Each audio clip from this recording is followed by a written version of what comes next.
Kauno Žalgirio krepšininkai pratęsė pergalių seriją.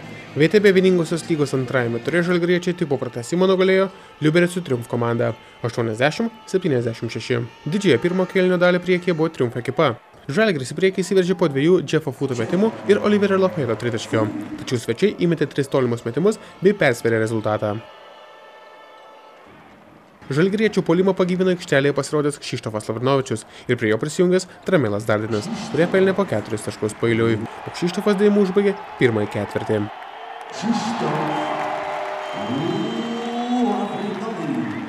Lavrinovičius pratęsė savo puikų pasirodymą ir prasidėjus antrajam kėliniui. Iš pradžių jis dar kartą nuskubėjo greitą ataką ir išpildė Marko Popovičiaus perdavimą. Po to įmetė tolimą metimą. Tačiau netrukus šeimininkų puolimas visiškai įsiderino ir atkarpą 11-0 laimėjusi Triumfo ekipa pirmavo. Kėliniui besibaigiant Rimantas Kaukinas 2 reidais vėl atrišo varžovų krepšį ir minimaliai sušvelnino rezultatą. Trečią kėlinį žalgiriečiai pradėjo labai susikaupę ir greitai išlygino rezultatą. Prie to daugiausiai prisidėjo 5 taškus surinkęs Lavrinovičius, bei trečiąjį tritaškį iššovęs Lafayettas. Visgi pilnai iniciatyvos šeimininkai neperėmė. Triumf žaidėjai taikliai atakavo iš toli ir Žalgiris po 3 kėlinių turėjo 3 taškų deficitą. Ketvirtajame kėlinyje po įspūdingo Dardino dėjimo kauniečiai pakilo į lemiamą šturmą.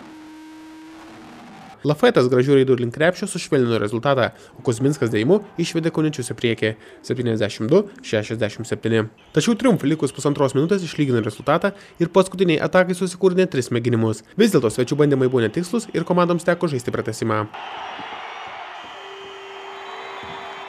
Pratęsimo metu visus taškus žalgiriečiai pelnė nuo baudų metimo linijos. Varžovams leido mesti tik 2 taškus ir šventė pergalę 80-76. Paprasčiausiai nepavyko įgyvendinti tą, ką buvom sumanę. Tiesiog, galim pasakyti taip, geriau gal nevykdėm trenerio nurodymą. Paprasčiausiai, kur reikėdavo rimčiau sužaisti, mes būdom atsipalaidavę, kur reikėjo nusimti kamuolį, ten nenusėmėm. Tas, manau, ir įtakoja tokias sunkias varžybas. VTB stipri lyga, reikia visą laiką kovoti 100%, bet šiandien taip nesigavo ir turėjom didelių problemų.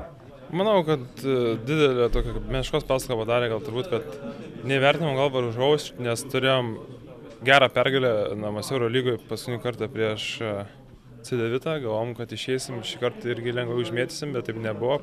Sunkiai pradėjom ir jie pagavo tiesiog ritmą žaidimo ir jau buvo su jais sunku kovoti, taip kad manau, kad lėmė rungtynių pradžia, kuri buvo labai bloga. Man pasirodė, kad jie protingiau žaidė ir jie labai matosi išanalizavo mus gerai, jie gynyboje keičiasi daug ir neduodavo mums laisvai išmest kamuolį. Daug neparuoštų metimų mes darėm ir daug klaidų padarėm. Matėt, paskutinis 7-8 minutės mes lygtai ir atrodo ir neblogai žaidėm ir gynėmės.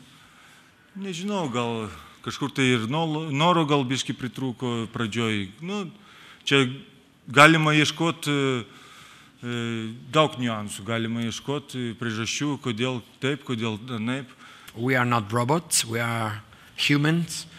And like every human person, when you are winning some easy game, like last day against Cedevita, you think you are touch the ceiling and you are Superman and you can rest a little bit more. But this is not a question of my players, it's a question of everybody, you. When you have many success awards for your careers, like a journalist, someday you're gonna do it the same level, you understand what I mean? And then I hope we learn it. Žalgirio ekipoje išsiskyrė Kšištofas Lavrinovičius, pelnęs 20 taškų. Tramilas Dardinas pradėjo